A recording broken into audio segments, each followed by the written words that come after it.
Hello. Hello, good morning. Oh my gosh, dude, we have a lot to talk about. I know, a lot to talk about. First of all, the Aggies beat Alabama. Oh, that was not at all what I thought. yeah. I don't know anything about that stuff. So that's huge. It is. Gosh, I don't know where to begin. I mean, I think we should maybe, first of all, Aztec Chevrolet. We always forget, let's get it out of the way because people are like, oh my God, sponsors. You know we love Aztec Chevrolet.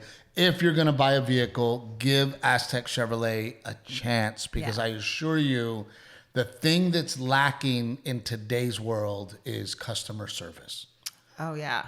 People have become rude and arrogant. And if you're tired of that and you want to deal with some really genuinely happy people who some good folks, just some good who want to help, hit them up, Aztec Chevrolet. And then, of course, our good friends, oldsaltcoffee.com. Order your coffee. You order everything else. You might as well order coffee. Steve 10, Trevino 10. I was going to say, it says Steve 10. That's what I was going to ask. Can they still put Trevino 10 for the discount code? Trevino, the number 10, and you get a discount on that. So we'll start off kind of with basically. I'm going to keep my hand like this to make sure my pants don't come unzipped again. It's so funny because you're not going to be able to pull off that it's fall here. No, it was raining today, so I was like, I'll wear a jacket. And I'm over here in a tank top and shorts. I'm gonna blow your cover, dude. It's raining today. Nobody thinks you need a coat. Okay, nobody needs. We posted pictures of Garrett's birthday, and someone told me I look skinny, so I tried to put on my tight pants this morning, and I was like really excited. I thought they might. Baby, they're just being nice. Love. They didn't fit. People are just being. But nice. I'm close. I'm close to fitting in the tight pants. You've been busting your butt. We went to Denver. Well, not we. You got to go. I'm not going to lie. I'm jealous. Did you have cool weather? It was nice. I mean, Denver is such a beautiful place and such a great town. And I really love performing there. The zoo is amazing there. They've got a great phenomenal children's museum. I got there. I'm not kidding you, man. As soon as I got off the plane, I had a light headache. Really? And you got an IV before you left? Before I left, I just had this kind of a light headache, and then we went to CVS. Uh-huh. I got bottles of what's that stuff called? Pedialyte. Uh-huh. And a bunch of waters. And Does Dramamine help with that at all? No. No, completely different things. Okay. I drank tons and tons of Pedialyte and tons of water that first day. Headache went away. Yeah. And I'm not going to say that I felt 100%, but I did feel better than normally. So dehydration definitely plays into it. I think so. And I just drank tons of Pedialyte, tons of water. Yeah. And I just really made an effort to stay hydrated. Uh-huh. And then we went to this cool little town. Luke Keenan, my high school buddy, he took us to this really cool little town. And it had a place called Bojo's Pizza. I was going to say, what's Bojo's? I mean, it was insane because it was Saturday morning or Saturday for lunch. And I mean, people everywhere. And of course, what is it about their pizza? It's like this wheat crust, and then you're supposed to eat the crust with honey. So there's honey on the table for you to eat, and it's really good. I mean, the crust is like your dessert after you eat your dessert, pizza? And it was really good. And then there was like an hour and a half wait. Because COVID or just because nobody wants to work. Oh. Because they're understaffed and they were slammed. You know. So we went straight to the bar, and this bartendress was... A bartender. She was awesome and just hardworking, made a real extra effort. I mean, just... She was slammed, and she was just... I never not had water to drink. I mean, just on it. Just one of the... And you could tell she had just a great personality and a great attitude, and... So afterwards, I did the, how much should I tip you? Right? Flat out asked her? What percentage? Uh-huh. And jokingly, she goes, 100%. And I go, you got it. And she was like, what? I go, 100%. I will tip you 100% tip. And I just told her, I said, you know what? I really appreciate you coming to work. Not only coming to work, but being motivated. And I think that we as people... we always tend to complain. Right? If you had a great experience, you just leave. You don't go to Yelp. You don't go, right. Oh my gosh, I had a wonderful experience. What a great, if you have great service, you go, whoa, you don't even think about it, right? Yeah. But if you get bad service, if you had a bad experience, well, people can't wait to bitch. Yeah. People can't wait to complain. Right. So I just wanted to make sure that I was being that you do both. Yeah. Well, I do both. Yes. Right. But I noticed. I wanted her to know, like, hey, I noticed and I appreciate you and you were awesome. So it matters. And Colorado is just beautiful. And we took that drive out there, actually up into the mountains. How far was it from Denver? Probably 30 minutes. Yeah. 40 not minutes. far. Yeah. Wasn't far. But we ended up having a wonderful weekend. And then, oh my gosh. I wish we could have gone with you. Next time we got to do Denver with both the kiddos. Well, and I was, you were jealous of me being in Denver, but, all the families here. Yes. And people are posting pictures of here. They're here at the house. They're hanging out. They're setting up for the party. And I was just really missing home. Well, that's why I don't get it. When you're on the road, you constantly text me and you're like, send me pictures. And I don't, because I feel like it's almost rubbing it in and showing you everything that we're doing that you're not a part of. But I want to feel the part of it. And if you send me pictures, I feel like at least. But then you said you saw everybody posting and you were bummed out. No, but I was happy. I mean, at least mom took pictures of what you guys were doing. Yeah. And Garrett playing the piano like he knows what he's doing, shirtless. So I was happy to see those. And Renee, I've asked you a million times to send me pictures, and you just can't find the time to think about your husband. Oh, no, that's not true. Part of it is that my hands are super full. So I catch you up at the end of the night when I'm in bed. But I was telling Renee that it's really interesting that, I have been on the road for 20 years and my life is the same. Even though my career has grown, even though we live in our dream home, I'm still in a Marriott. I'm still in a hotel every weekend. How do you say your life hasn't changed? Well, I mean, my Thursday. You used to sleep in your car, Steve Trevino. Your life has changed. Yes, a long time ago. But, I'm in a hotel Thursday, Friday, Saturday. I'm not in home. I'm not in the dream home. I'm in a hotel, and I really wish that you would send more pictures. Okay. I'm asking you on the podcast because Where are you going this weekend? I forget. I know that if I ask you on the podcast, then it'll hold me accountable. Then okay. Of course you'll do it. While you're in El Paso this weekend, I will send pictures. Well, and initially I had taken the weekend off for Garrett's birthday. Yeah. And then we get a phone call and they go, look, Denver wants Steve. And I had not been in Denver for over 2 years. Yeah.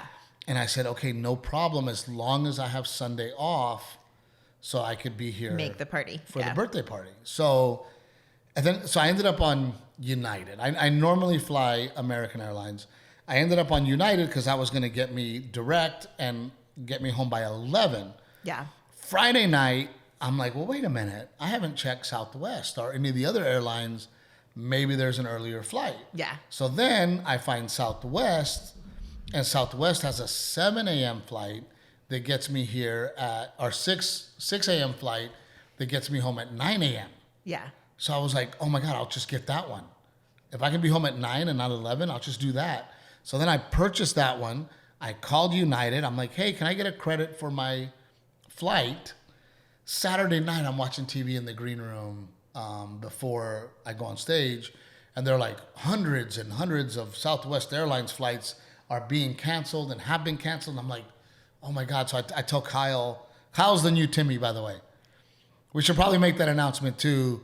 We now have a building in Goliad. On top of everything else. Yes. Yes. So Timmy is down there doing demo work and cleaning it up. And we took Kyle on the road. So Kyle and I are there. I told Kyle, I go, oh my God. I go, dude, I should be okay. Yeah. I have not got an email from Southwest saying that it's canceled. I walk off stage. There's the email. Saturday. I now have no flight to get home to my son for his birthday. And you didn't call me Saturday night to tell me any of this. Well, because you were already in bed. By the time I got off stage, it was late. So I'm Yeah. like, oh my God. I'm like, are you serious right now? So then I call United back. And by the way, Southwest, I'm done. Yeah? Zero freaking customer service. Like, it was horrible. And Well, they're in a panic. They probably don't know what to do. They still owe me. So anyway, I call United. Yeah. And I'm like, please, I want to make it home to my son's birthday party. Please put me on a flight. Yeah. So they put me back on my original flight, right? And then I get to the airport. That morning I wake up. They're like, your flight is delayed. And I'm like, oh. That's when you called me and you were like, you have no idea what I've been going through to get home. And what airlines do, and this is a little trick. I have flown probably, if I were to estimate, 2 million miles in my career. Yeah. I'm about to hit 1 million miles on American Airlines. I'm like 50,000 away from hitting 1 million miles on American Airlines. Yeah. What they do is they have this little airline trick so that people don't freak out, where they go, oh, you're delayed 30 minutes. Uh-huh. And then 30 minutes comes up and they go, oh, they don't even start at 30 minutes. They start at like 15 minutes. 30, and then it's an hour, and then all of a sudden it's an hour and a half, and then all of a sudden it's canceled. Yeah. That's their little game. They do this little game so that people don't freak out. They just kind of buy themselves time to figure out how they're going to sort it out. Right, buy themselves time. So I was like, oh my God, please don't be one of these situations where, and then I'm sitting there, there's no plane at the end of my jet bridge. I'm just like, oh, I just want to be That's home. when you're like, you need to tell me what plane is coming here and where is it coming from and has it left yet? Yes. Is it up in the air? That was what was cool, is I did know where it was coming from. Uh-huh. And you can look it up on a website. And it did say took off at this time and is in the air. So I'm like, oh my God. If you know it's in the air, you're in good shape. I'm like, thank God, dude. I just want to get home to my son's birthday party. I make it home. Oh my God. If you had not made it home, that would have just been. It would have broken my heart. I know. I know. It would have really hurt my feelings. And I get home and everybody's just like, hey, what's up? Like, they've been. It wasn't that we were, hey, what's up? By the time you made it, we're like in get ready party mode. Like, dude, everybody's been here. Everybody's been here all weekend. Food? They've been on my mule. They've been borrowing my vehicles. I walk in and nobody's like, oh, hey, Steve, hey, good to see you. How was work? Like, everybody's just like, hey, man, what's up?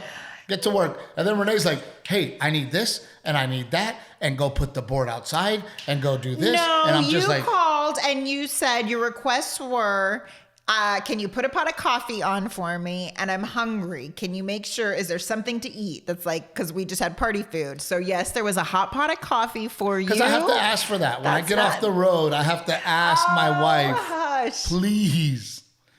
But, and it's funny because when you're a man and you're a dad and you're a husband, you are not allowed to complain. Like, men are not allowed to go, hey, my feelings got hurt. Hey, I could use a thank you. I could use a hello. I could use a wow, we missed you. I could use those things, but when you're a husband and you're a dad, if you do that, it's like, oh my God, why is Steve being like a chick? Steve's being dramatic. No one said that or used those words. I'm just saying. We were all just like in go time party mode. And we didn't know what time you were going to get here. So we're moving forward. And you unfortunately that day just had to come and jump on the train. Is being a mom very difficult? 1,000%. But it is equally as difficult to be a husband, a dad, and a father. For sure. To be a good one, absolutely. Yeah. Yes. So I get home, Renee already, boss Renee, I need that, go get that. And I'm like, all right, well, I would like to shower. I mean, I haven't slept in 24 hours or 15 hours or whatever it was. I'd like to shower. And then I would take, people showed up, and then I would take them out on the mule to show them the property. And it's like, I'm gone for 2 minutes and my phone's ringing. Where are you? What are you doing? Get over here. I need you to set this up. And I'm like, well, no, you're out on a joyride on the back acreage and we've got guests arriving. It's rude. I'm with the guest. Yes, but we have lots of guests arriving. It's not the best time to be taking people on private little tours. I'm gone like 5 minutes, not even 5 minutes, like 2. Where are you? What are you doing? And then she totally speaks wife. She's like, she goes, what is she goes, well, where are you? And I'm like, I'm in the Polaris. Oh, well, we could use you over here. And I'm like, just say, get the fuck over here. How about just say, get the fuck over here? That's probably what I should have done. Yes. Yeah. Or hey, when you're done there, I could use you. But no, it's attitude. So I got back and we had... goodness, Steve Trevino. We really had a wonderful birthday party. We did. And awesome. You actually did not have to do that much for it. You're kidding, right? Huh? I didn't sit down once.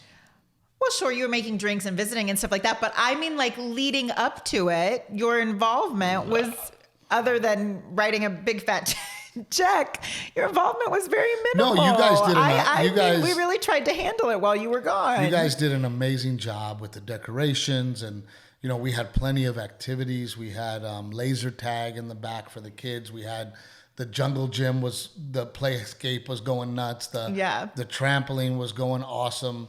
We had an impromptu baseball game breakout in the back. We did two piñatas. Yes, my good thing we had a backup piñata because it definitely came in handy. It came in handy and everybody got to do it. It was just and Garrett did a very good job.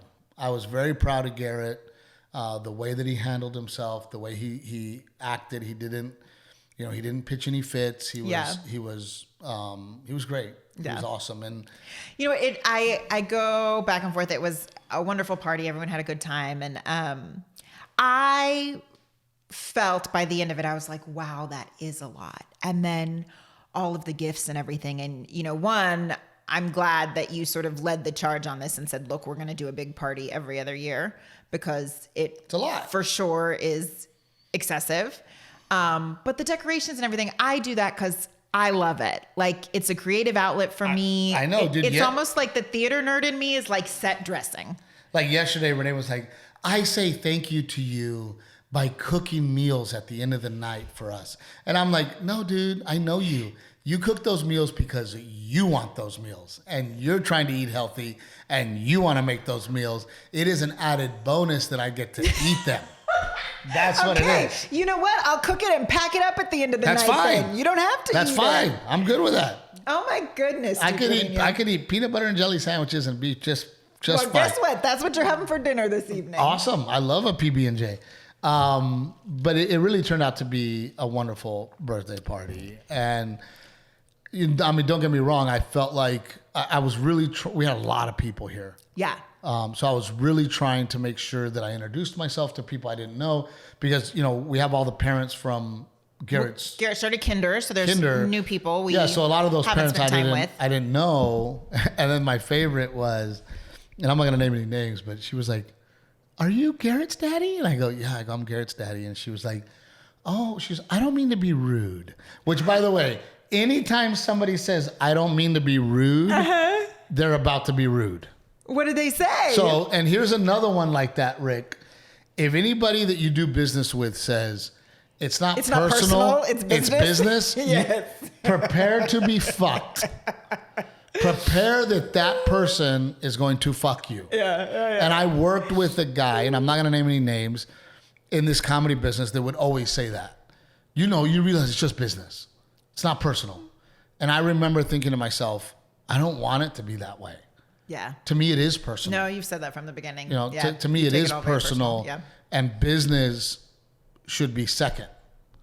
Business should be, hey, it is personal with my partners. I want to make sure that my partners know that and that we're going to do the best for both of us. Yeah. And I think when people go, it's business, it's not pleasure, it's not personal, they're about to do what's best for themselves. Yeah. They're about to fuck you. But she comes up to me, she goes, I don't mean to be rude, but what is it that you do for a living?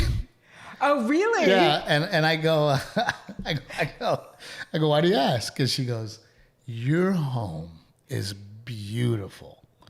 What do you do? Did you tell her I'm a landscaper? Well, no, I was laughing because, we had Teardrop Teddy here, the guy that works on our chicken coop. And he does like general maintenance and our handyman. Landscaping. He's a handyman, right? Yeah. And we use Teddy all the time. We call him Teardrop Teddy because he actually has a teardrop. And he dresses like a cholo. But he's a very nice guy, and we really gotten to know him. He has amazing, amazing kids, you know. So of course I invited him to Garrett's party. Yeah. Right. So, and he was over there. He's wearing like this black shirt and the khaki pants. I mean, straight up cholo. Like out of Blood In, Blood Out. Yeah, straight out of a gangster movie, right? And I was laughing at myself. Teddy could make a career as an actor. Yeah, I wanted to be like, well, I'm a drug lord. And there's my soldier over there watching things, making sure shit don't go down. No, I told her, I said, I'm in the entertainment business. And she was like, oh, like a lawyer, manager? And I'm like, no, I am a comedian. And so then the woman sitting next to her was like, you don't know that he's a comedian? And she was like, I didn't know that he was a comedian. She's like, oh, I got to show you his stuff. And, and then I just kind of walked off. So were they playing your stuff at the party? Well, I don't know if they were playing it at the party. I just thought it was really funny. I wonder who it was. She was very like, what do you do? But we've had that before. Oh, for sure. Yeah, for sure. The people that don't know what I do and they're around us, they start going, yeah, what do you do? Or when Garrett's teacher at Meet the Teacher, she was like, I thought I saw you, so I Googled who was the girl in the Everlywell commercial. Dude, that was what was great is because Renee's in the Everlywell commercial. It was great because we walked in. She's like, well, you're famous. And at that point, she didn't know what I did. So Renee was the famous one in the relationship. But I was like, well, what did it say when you Google it? When you Google who is the girl in the Everlywell commercial, I come up. You come up, yes. But it was a really, really good party. And I'm glad we did it. And more so, I'm glad that Garrett seemed to be very appreciative. Well, I just kept trying to remind him throughout the day. And even after yesterday when we were cleaning up and everything, is it was a full family, all hands on deck effort. Well, and we made him. 3 grandmas that are cleaning up afterwards, and aunts and cousins who came to help blow up balloons. And our good friend Ashley, she was like, oh my God, I need your family.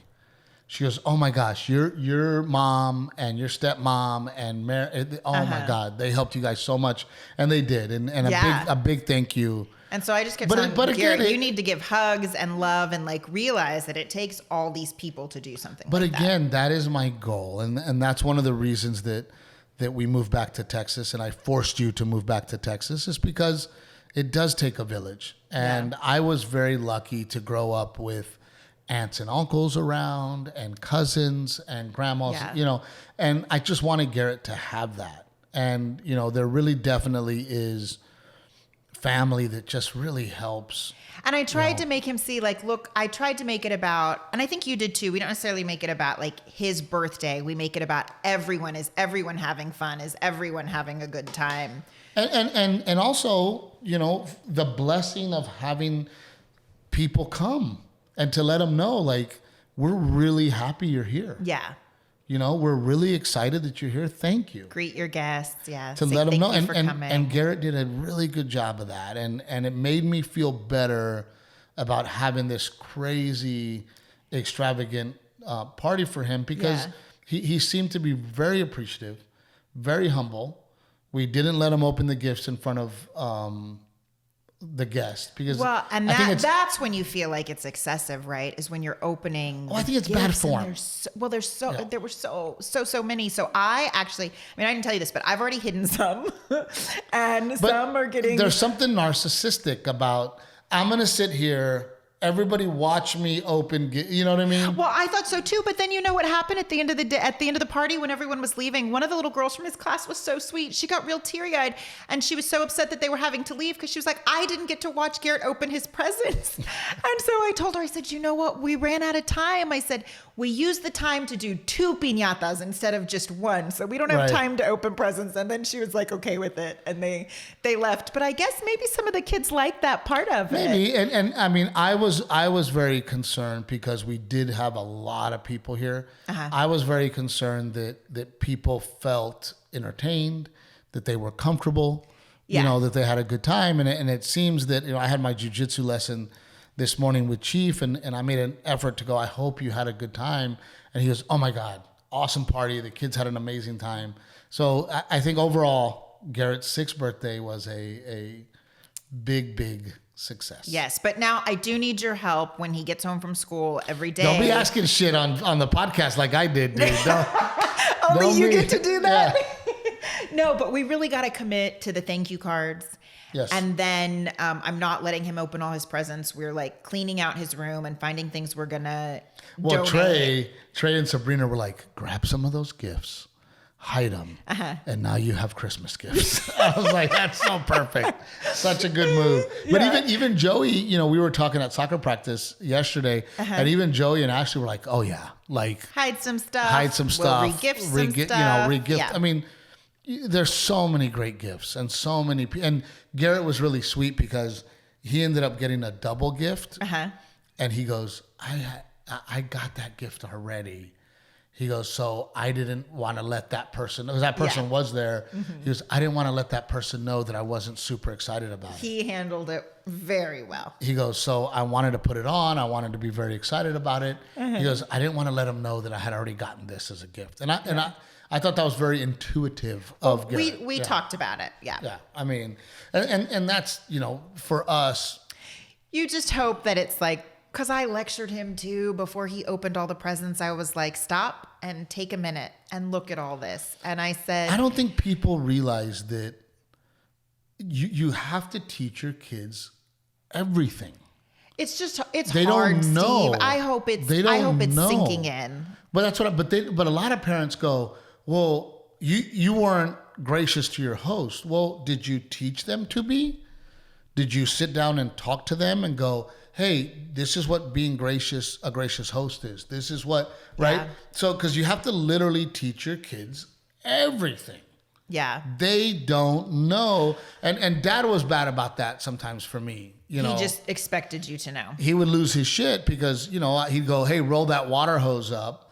And I'm over there struggling to roll it all nice the way he does. Right. And then he'd come and yank it out of my hands and be like, God damn it. And you don't know how to do this. And I'm like, no, I don't know. You're supposed to teach me. Right. Take the time to go, hey, this is how we roll the water hose. Well, You know. I was thinking too, I think Garrett is at a really pivotal age and he's a bright kid where we've been talking about we donate, right? And then it gets loaded in a car and dropped off at Goodwill or whatever. And I think now he's at that age where we've pulled out some of the toys and they're in a box to donate. He needs to see. We've got to connect those dots. We have decided that he is going to do Helicopters for Heroes with us this year. Yeah. And that he's going to be a part of it. And he's going to volunteer. And he's going to help. And he's going to take tickets, give bracelets, pick up trash, something. So that he can see that, you know, I take an entire week out of my schedule to go and volunteer and provide a service to our veterans and actually get to see and touch it and feel it and be a part of something really, really special. And for me to go, that's what a hero looks like. Right. And to explain that man over there volunteered to defend our country, did his job, and in the process lost a limb. Because we get a lot of amputees, you know, and go. Yeah, that's a good one for him to see that. That guy sacrificed for our country. Yeah. And now he does not have legs. And I want you to see it. I want you to meet him. I want you to thank him for his service. Let him know that he matters and that we care and that we want him here on earth. And let Garrett actually, you know, interact and truly understand it. Because you can tell kids all day, all the time. But if you're not truly showing them and letting them touch it, and you know that's why field trips are so important, right? You know, we went to the Alamo in 4th grade. And I don't forget it. You don't forget it. Yeah, it's something that I remember going to the Alamo in a bus, and we got to do the tour of the Alamo, and you remember it, and you get to see it, and you get to touch it, and you get to feel it. Picture a battlefield there, right? And they explain to you, and you're there, and you get to be in it as opposed to open your books. This is what the Alamo looks like. Yeah, that's huge. You know, you get to touch it and feel it, and that's what we want to do with Garrett. And then Delilah at the party was literally. Well, we lucked out. She slept for like the first hour and a half of it. But when she came out, she was the star of the party. And every time I turned around, another mom had her in their arms. And then sometimes I'd be like, well, there's Renee. there's Miss Betty. Where's my baby?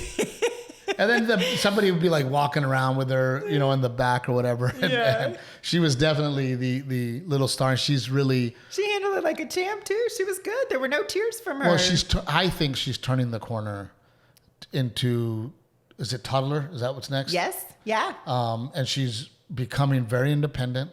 She's becoming easier.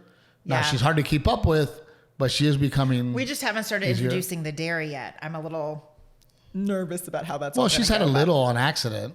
She had cheese. Butter in her food. When did she have cheese? Remember that time I gave her cheese and you're like, she's not supposed to have that. Oh, you gave her cheese nips. You gave her a couple of crackers. No, I gave her cheese and she liked it. She liked it. Yes, because I love cheese. That's part of the reason I'm fat. I can't stop eating. We get those little.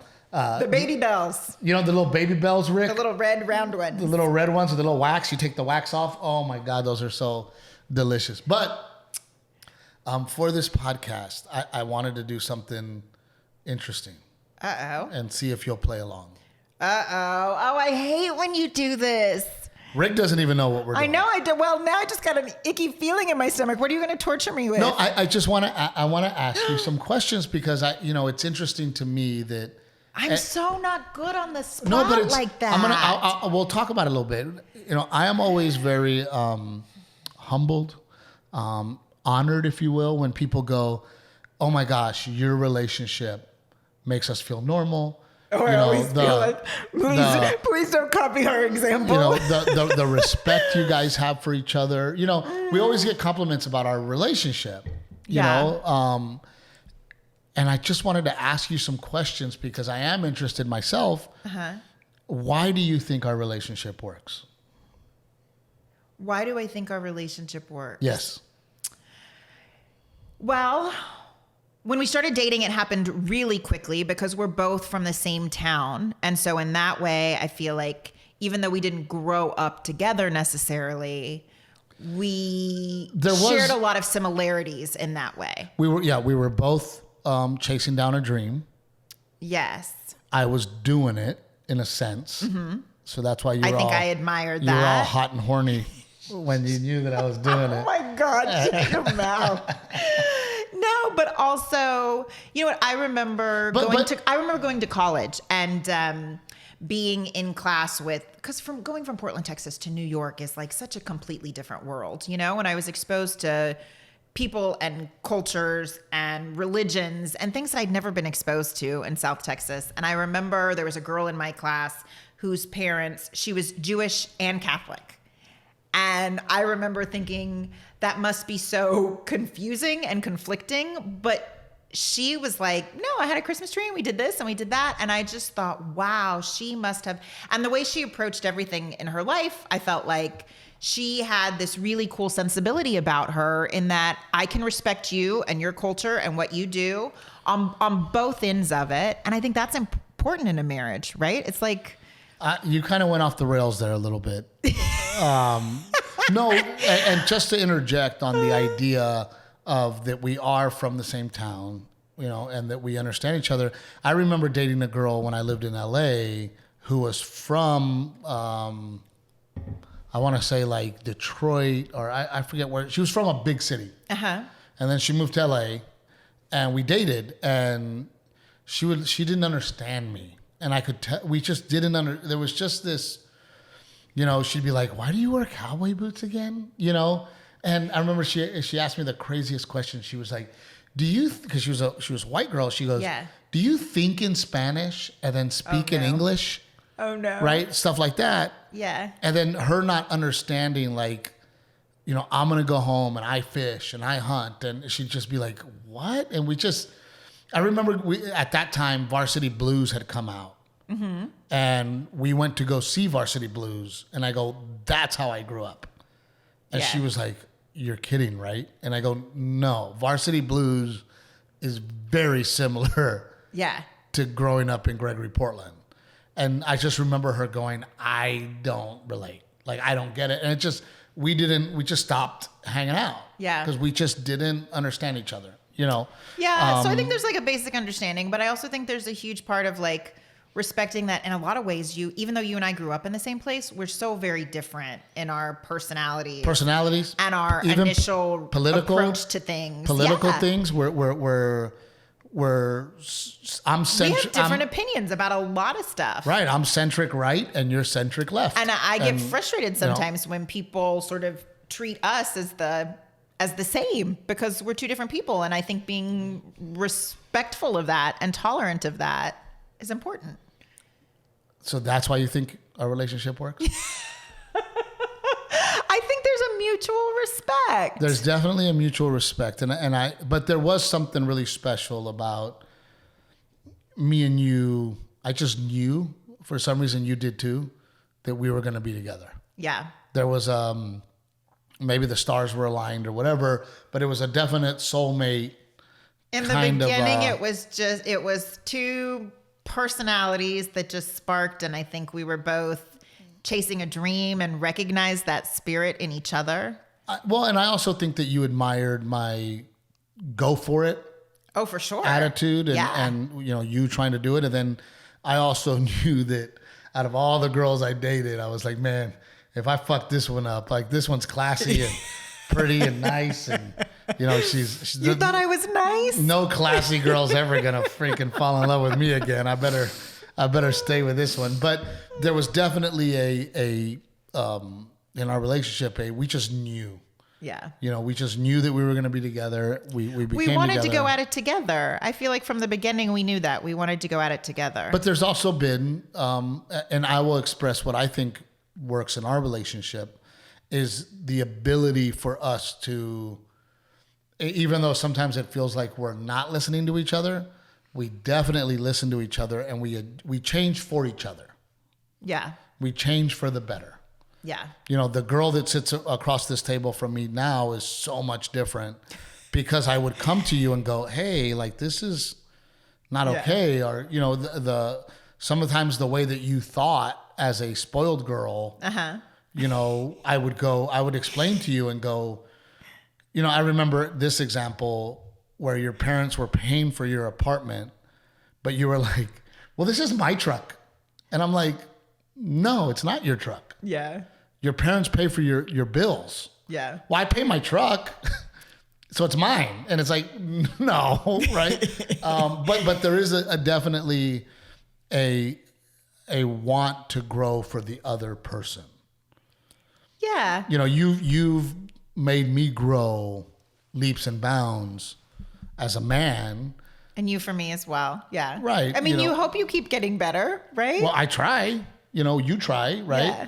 And even though, and I will tell you that sometimes Renee and I go at it. I mean, we go at it with me trying to explain my point and me going, well, no, you don't understand and you're not listening. And then Renee's like, you've already told me like 40 freaking different ways and now you're lecturing. And I'm like, yeah, but you're not understanding.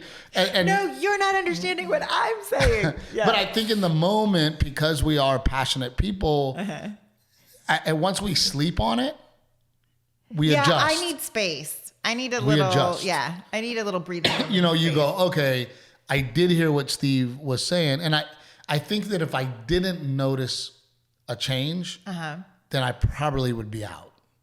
And vice versa. Right. Because you'll come to me and go, hey, this isn't okay. I need you to do this. I need you to be this.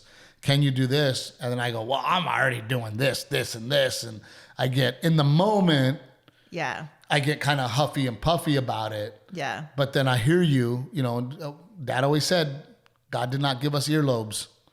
We cannot shut our ears.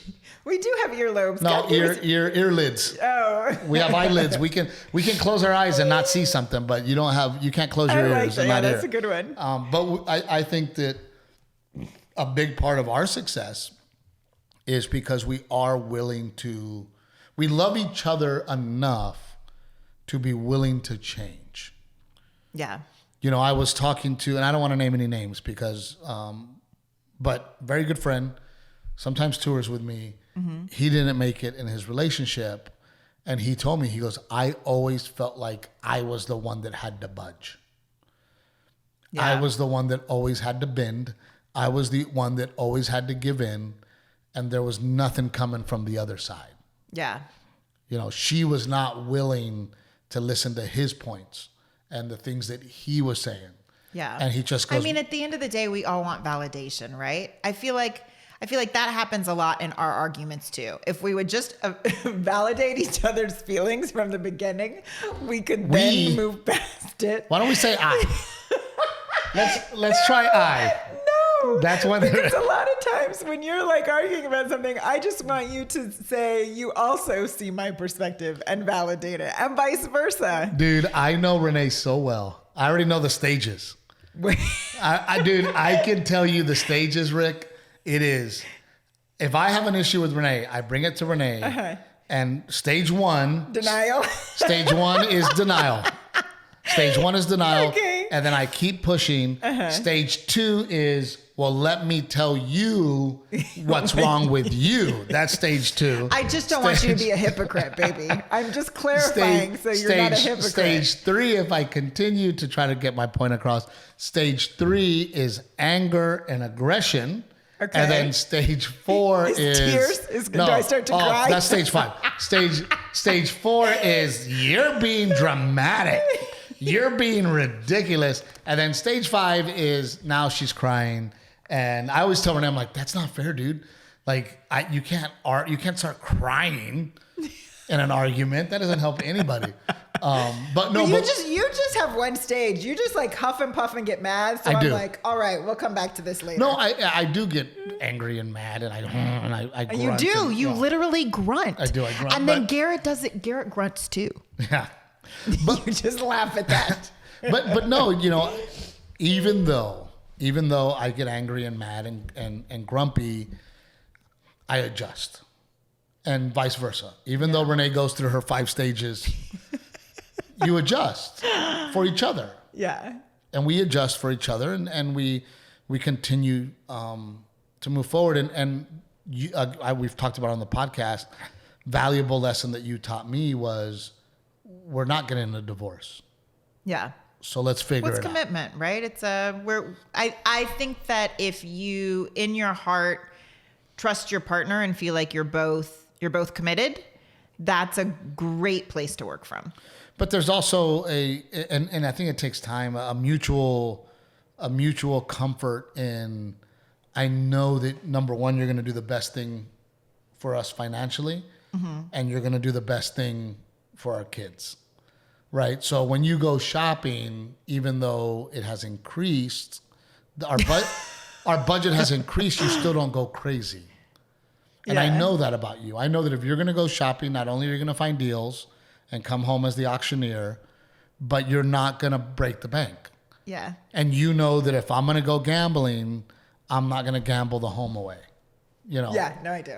You know that I'm going to have my fun, I'm going to gamble, right, but I'm not going to go crazy. And there's a mutual kind of understanding and respect. But we had that conversation too, I think, because finances are obviously, that's like, I think one of the number one reasons people fight. You and I had that conversation too of like, okay, at what point do we have a conversation about a purchase? Like, what is that threshold for us? Right. And through the course of our marriage, that threshold has changed. It's changed a lot, and our goals have changed. And in the beginning, because you were used to being under your dad's umbrella, in the beginning, that was a learning curve for you. Yeah. Where I'm like, no, dude, we're going at this alone. Like, we can't do this, or we can't do that, or, hey, we can't do this. And you were like, well, why not? Doesn't gas just cost one of these? You just do that. I was not that clueless. You were pretty clueless. Unfair. I was not that clueless. But, and we've also always, I know there's some couples, and it works for them, where, well, she has her money and he has his money. Yeah. And we've always just shared. And I have always shared whatever I've made, and we put it in. I have to say though, Steve, that's a testament to you in the beginning. You were so kind and generous. You're just a really like kind and generous soul. And in the beginning, you took on a big financial responsibility for both of us. But I mean, that's how I was raised, and it has nothing to do with, and I'm going to raise Garrett the same way. If I take a girl on a date, I'm going to pay. Yeah. There's no way that I'm going to take you on a date and have you pay. It's not happening. it's the way I was raised. It's the way my dad taught me to be. And I've always been that way, and I've always been the type that, hey, it'll all work out. Yeah. It's all going to work out. And the more that I give, the more I can receive. Yeah. I mean, you didn't have a debit card, but you were figuring out how to buy me a plane ticket. Like, I always found a way. Always found a way. But I mean, to me, I think the key to our relationship, and we have fun and we laugh. Yeah. I mean, we talk about that, how like, we're like with the kids or whatever and schedules that life has gotten so crazy that we're like, we miss just like hanging out and being friends, Well, that's one thing that's one of the reasons that I'm really looking forward to Vegas. Yeah. Is because in such a long time, me and you have not been able to go party together without worrying about the kids. Yeah. And I'm really looking forward to Vegas. December 9th at the Mirage. I will be there. Tickets are going fast. SteveTrevino.com. But and I think, and I don't want to speak for Rick and Gigi, but I think they're kind of there too, where it's like, you know what? We just need to go enjoy each other's company. Yeah. And not worry about the kids, Right. And for me, the work is no problem. And I think Rick and Gigi feel the same way. The work is no problem. It's the responsibility that I have to my children to wake up the next day. Like, you can't just have a bender all night long, because in the morning there's someone waking you up. At least for me, you know what I mean? And you see how she did that? At least for me, Steve does whatever he wants. No, but I didn't even mean it like that. I just remember one time with Garrett getting like so drunk, and the next morning like crying in the shower when he was a little baby, and I was like, I can't do this again. No, but we have a lot of fun together. Yeah. And even though yesterday, and let me pull it up, what happened yesterday? Well, last night when we went to bed, I was a little crabby. What? And being, me and you were in somewhat of a grumpy mood. I'm tired. Just let me go to sleep. Quit your bitching. And then I saw this come across Facebook, and I thought it was so funny. And even though we were mad at each other, I go, Renee, listen to this. And I don't know why it makes me laugh so hard. A woman posting sexy pictures doesn't mean she's easy or looking for sex. I have friends who post Bible quotes that are dick-eating monsters.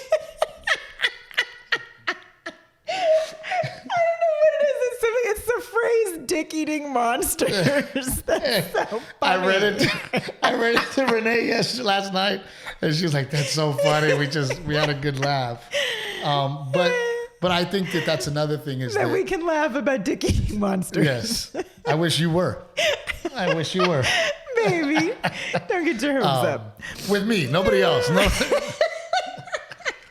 Just to clarify. Yeah. But I also think that not only have we made the decision that it's me and you. Yeah. Right. Then on top of that, being able to love each other enough to bend. Yeah. Right. To compromise, to change for the better for the other person. And then the ability to be friends outside of all of it. Yeah. And laugh and have a good time and have drinks. And I have been more like, come on, babe, like let's have drinks. And we just have not been able to make it work. And it's really been a bummer. And that's why it was kind of tough too, because, Rick and Gigi were able to go to Atlanta. Just them two. Yeah. They got to hang out with their couple friends. But it's also hard when it revolves around your work too, because there's like the responsibility. Like, you and I will be out in a comedy club at night, but it's work. So, Well, it is work, and I treat it like work. Yeah. And I think it's important that, again, like I said, to make sure that everybody that came to the show sees a professional Steve. Yeah. Because I am at work, and if they get off stage and I'm drunk on stage or drinking afterward. And don't get me wrong, there's some comedians that's their thing, right? People go, man, I go to that show because we party. all have shots together. Yeah, we all party together, and that's okay, Yeah.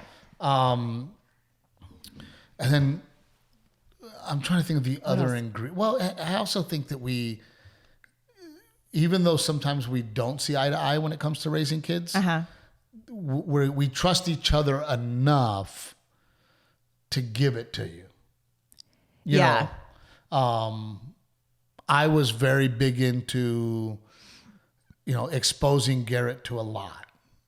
And you were afraid of that. Yeah. And you were like, oh my gosh. He's little. Let's let him little. be Does he need to be at the ranch with you? Does he need to be on the boat fishing? Does he, and I was like, no, I want him with me. And you disagreed with that. It wasn't that I didn't want him with you. I just me. thought things in stages, right? And I'm a little more conservative about age appropriate. I think it's an age appropriate thing. But you trusted me. Yes, and that's true. And ultimately, Garrett is turning out to be very self-aware, very good kid. Yeah. There's things that you're very strict when it comes to tablet time. I am. I'm a tablet Nazi. You are a tablet Nazi and a sex Nazi and a mean person. No, but I think... You said I was nice at the beginning of this podcast. I'm joking.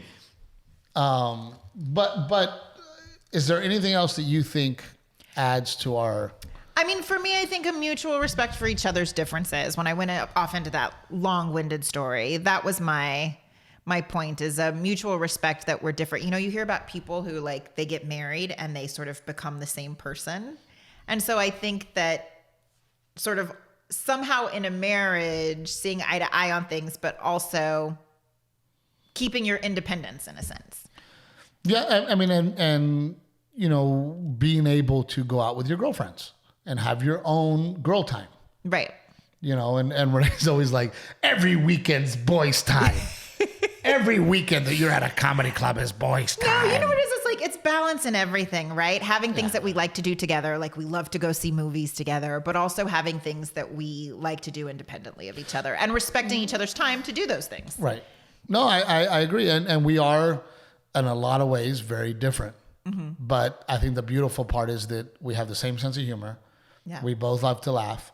We both love to go to the movies together, right? We both love to exercise together. So we do have things that we do have in common. Yeah. However, there's a lot of things that you don't like fishing. You don't like going to the ranch. I don't like football. I don't like watching watching football. Yeah. Right? You're not doing it. And I see couples where they put on their jerseys together and that's their thing. And that's great. They both love watching the game together. Yeah. We don't. No. But we, we also talked about where I have made a decision, and thanks to you, that football is not my life. Right. And I'm not going to spend the day sitting down watching football all of Sunday and ignoring my children. If I catch a game, great. If I catch a piece of the game, great. If it's a group activity where there's a bunch of people around, great. Right. But it's not my focus. And we also talked about how you love to go to the ranch, but I've said, doing nothing in the middle of nowhere is not my idea of enjoyment or relaxation. That's bullshit. As long as there's a beach. No, but I am going to make the effort to go to the ranch because you and Garrett enjoy doing that. And that can be good family time for us. And that's worth it. So not to be crazy, Rick, out of all the things that we named, because I know you're sitting there thinking, what are the key factors for you and Gigi? About why we're still together? Why the fuck are we still together? Well, I mean, what do you think is kind of the glue? I was going to say, I'm curious about this too. That keeps y'all's marriage together? Is it different than us? Is it the same?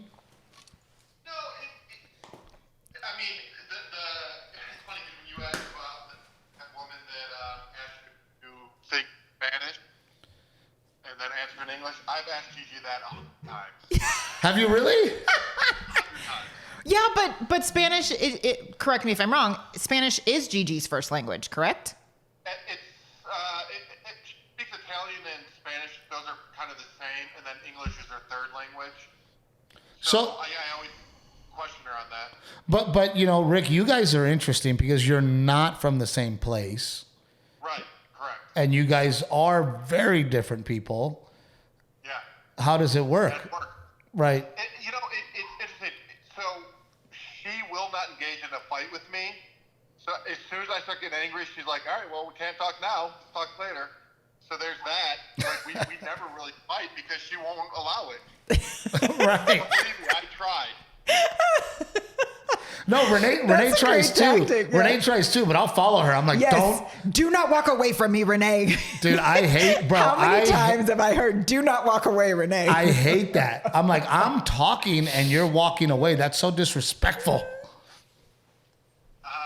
She doesn't walk away. She just doesn't talk. I was like, I can't do that. But I can't not open my big fat mouth. I will say something that I noticed about you and Gigi, Rick, is that it's very apparent that you guys are good friends. Yes. Yes. Yeah. Did that happen over time, or were you guys good friends from the get? Over time, I was just so fascinated by her because of like the different cultures that we both grew up in. So it took a long time. Like we don't have common things, like even cartoons. You know, like she didn't grow up watching American cartoons. So like we didn't even have those things in common. So it was just a fascination in the beginning, and then turned into a best friend thing. Which, yeah, I mean, like we're so good at being friends. Well, and I also think that you know, you go to your home and your home feels like a home, and it definitely feels much like Renee and I. When you're hosting something, both of you are on like every cylinder. Like you guys are both working, you guys are both being generous and saying hi, and both of you want to have a nice presentation.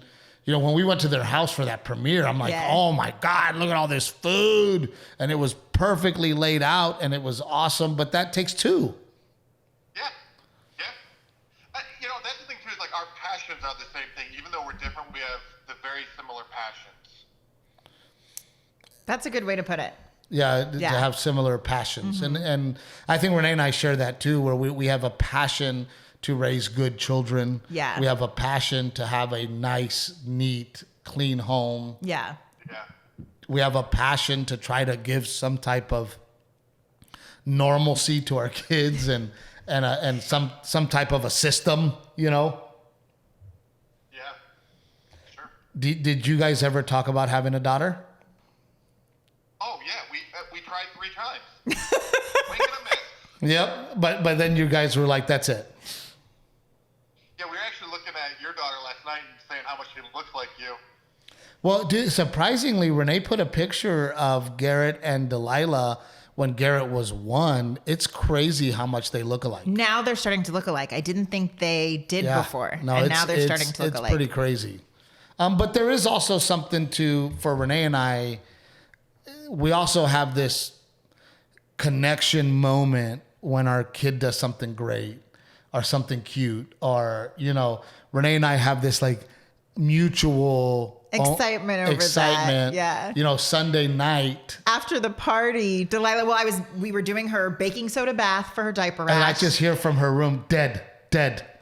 And I was like, she's calling you. And when you walked in the room, she got so giddy. It was like the cutest thing. And me and Renee were like, look what's happening. She loves me and not you. It was awesome. No, it was just like her little excitement to see you was so cute. But I mean, ultimately, I don't know. It's a bummer when you see really good friends and they go, man, we're getting a divorce, you know, and you just wonder like what happened. Yeah. Because at one point there had to be a moment of, I love you enough that I want to be married to you. But you know, I was going to say, you and I feel like sometimes it's a breaking point. Yeah, but I know I'm not, I know that I can't live without you. You know, I know that if I were to get a divorce, I'm not going to be happy.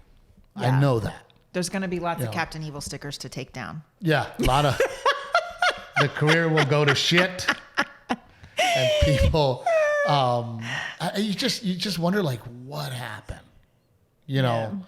And I'm sure, Rick, you've gone through that too, where good friends of yours have gotten divorced, and you just go, man, like I thought they were great. You know, I thought they were good. And then it just, and I was talking to the manager in San Jose. Not only did he get a divorce, he gave his ex-wife away to the next husband. Oh, like at her wedding? At her I was wedding. like, you're talking about this woman like she's a piece of property. I don't understand. No, like she did not have a father. Her father passed. Okay. So she asked her ex-husband to give her away. I go, dude, is that not weird? And he goes, you know what, man? He goes, we were not in love. We were best friends. He goes, we got married because we got along really, really well. Yeah. And we were very good friends. We weren't lovers. He goes, so when we got a divorce, our friendship continued. Wow. You know, and he was like, he's like, to this day, we're still. Can you tell like I'm still in shock? Like I don't know, like, wow. I'm just saying, I don't know what leads to divorce. I don't know what leads, like, especially when you see good couples, you know, and there are couples that go, well, he didn't do anything wrong and she didn't do anything wrong. We were just not meant to be together. I mean, I guess I'm like blown away by like the real symbolism of that. Like the ex-husband literally walked her down the aisle. That's crazy. I couldn't do it. No fucking way I'm walking you down the aisle for some other dude. It's not happening. It's not happening. But I did understand when he was talking to me, I did understand him saying we were really good friends. Yeah. We were not meant to be married, but we were really good friends. We enjoy each other's company. We just did not belong married. Yeah. Well, it makes me think like marriage is such a huge decision, right? You and I took a long time to make that decision. So maybe there's something really there. We knew what we were getting into when we committed on paper. No, I mean, shit, you moved in. We were together, you know. Yeah. We were practically married already. Yeah. You know, so, I mean, ultimately, I think the glue for us is we both know that we belong together. Yeah. And we're willing to put up with each other. Put up with each other, but also change for each other. Yeah. Because I'll be honest with you, I don't think it would have worked if I didn't change and you didn't change. Yeah. You know, if I was still the freaking maniac that you married and you didn't see progress in me becoming a better man, then I think you would have bailed. Yeah. And vice versa. If I was still the spoiled, Mexican American princess. Yeah, spoiled little fucking brat that I met. I don't know if it would have made it, but I think that you have to love somebody so much that you're willing to budge. Yeah. Yeah. Don't you think? Yeah. Yes. And to respect their opinions. Yes, because otherwise then you just feel like you're compromising on who you are as a human being. So knowing that it's making you a better person too, I think is a big part of it. No, and I think you also have to, like, I want to be a better man. Yeah. Right? I want to be a better father and I want to be a better husband. And I think some people just don't want. You know, and some people, you know, they have demons from their childhood that they're not willing to address, and they can't. You can't change if you don't get over the bullshit when you were a kid. Yeah. We talk about that all the time. Well, this is what I was going to say is I don't think it's that people don't care. One thing you taught me is I don't think everyone thinks about it that way, especially when they're younger. You, from a very young age, always had a big life picture. You sort of had a perspective that was wise beyond your years, and that you were always thinking about, what is it? I'm following the words, but you said like you've known death at a very young age, you know, and Blueprint. I had not. And I think that gave you some life perspective to really think about what do I want out of my life? Well, and I always told myself, and when I talk to young people, you know, Kinsley's boyfriend was over here, and he's just a great young man. He's just a really good kid. And, you know, I go, what are you going to do, Kinsley? And, you know, Kinsley was like, well, I want to do this. I want to do that. I'm going to do this. I'm going to do that. I don't know where I'm going to go to college. I mean, Kinsley definitely had a plan, right? Yeah. And then he was like, well, I want to do this. And I go, there's the wrong fucking thing. I don't want to hear I want. It is, I will do this. And I've always had that. I will be a comedian. Mm-hmm. I will have my cake and eat it too. I will have an amazing wife. I will have amazing kids. I will work my ass off. So there was always this in my head of these are the things that I will do. Mm-hmm. You know, and I even think I would shock you at times. Yeah. Yeah. Yeah. You know, I have surprised you. Or you would give me anxiety with all the things you said you were going to do. And I did them. Yeah. I did. And I think that when you put that out in the world and you go, all right, this is what I'm going to do. Yeah. Then you just do it. Well, and I'm also a man of my word, right? If I tell somebody I'm going to do something, then I stick to that. There's a code that I follow that if I say I'm going to do something, I will follow through. Right. So if I say I'm going to be a comedian, well, I better follow through. Yeah. You know, I'm going to get into real estate. Well, I better follow through. Yeah. Right. I'm going to buy this. I'm going to do that. And we were just talking about, Rick, I used to 15 years ago, maybe more. I would be on the computer looking at ranches in Texas. And Renee would walk by and be like, what are you doing? And I'm like, not like that. I would just be like, you would get so excited and you would be like, Renee, come over here, look at this. And I'd be like, why are we doing this right now? Like, we can't afford any of these places. What are we doing? But I knew where I was going. Yeah. And I knew what I was going to do. You were window shopping.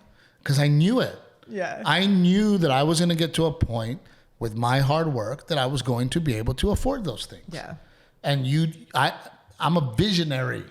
I see it. I know you do. And I know what I'm going to do. And I think partially me falling in love with you too was, here is a great girl at the time, that if I let her go, I don't think I'm going to find another girl like you. And you're pretty and you had a nice ass and all the real important things. Yes, we do need to do some squats, but we. Okay, we talked way too long. But it was good. It was good, right, Rick? He's like, wrap it up. Wrap it up. Rick bailed on us. He just left. But we do need to wrap it up, and I'm very excited. El Paso is already sold out. By the time you receive this message, I will have already be in. Will already be in El Paso. There's El Paso. And it'll already be sold there's out. Tampa coming up. Tampa's next week. That Addison. one. Tickets are moving fast. Addison, Texas, Halloween week. And then what else do we have? There's Richmond is on the calendar. Yes. Is that still Richmond, happening? Virginia is on the calendar. Sacramento. San Antonio's coming up. Sacramento. But I gotta say this, and guys, I have not had anxiety about my career in such a long time. What are you? We are moving out of the comedy clubs. Oh. Into theaters. Yeah. And I'm very anxious about it. And I'm a little scared.